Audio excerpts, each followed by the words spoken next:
আমরা নির্বাচন কমিশনের ব্যাপারে অ্যাজ এ হোল আলোচনা করেছি যে আমরা নিবন্ধন পাওয়া থেকে শুরু করে এবং জাতীয় লীগ নামে যে আরেকটা দলকে নিবন্ধন দেওয়া হলো এবং শাপলা প্রতীক নিয়ে আমাদের সাথে কিরকম আচরণ করা হচ্ছে এবং ইশরাক হোসেনের মামলায় নির্বাচন কমিশনের যে অবস্থান ছিল এবং নির্বাচন কমিশন যে নিয়োগ কোন আগের আইনে যে নিয়োগ হয়েছে, ফলে পুরা প্রসেসে নির্বাচন কমিশনের যেই কার্যক্রম এবং প্রশ্নবিদ্ধ হয়েছে যে সেই বিষয়টা আমরা তুলে ধরেছি। আমাদের যদি প্রতীক না থাকে তাহলে তো আমাদের পক্ষে নির্বাচনে অংশগ্রহণ করা সম্ভব হবে না, আর অন্য কোনো প্রতীক তো আমরা নিব না, সেটা আমরা বলেছি নির্বাচন শাপলা কেন আমরা পাবো না তার আইনি সাংবিধানিক ব্যাখ্যা আমাদের দিলে তখন আমরা অন্য প্রতীকের বিষয়ে বিবেচনা করব। তার আগ পর্যন্ত সেটা যদি নির্বাচন কমিশন না দেয় তার মানে সেটা শুধু প্রতীকের ইস্যু না, এটা নির্বাচন কমিশনের নিরপেক্ষতার প্রশ্ন,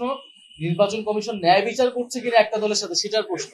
বলে যেই নির্বাচন কমিশন আমাদের নিবন্ধন এবং প্রতীক বিষয়ে আমাদের সাথে ন্যায় বিচার করে না, তার অধীনে নির্বাচনে গিয়ে আমরা নিরপেক্ষতা এবং ন্যায় বিচার পাবো, সঠিক ফলাফল পাবো, সেটাও তো আমরা বিশ্বাস করতে পারছি না।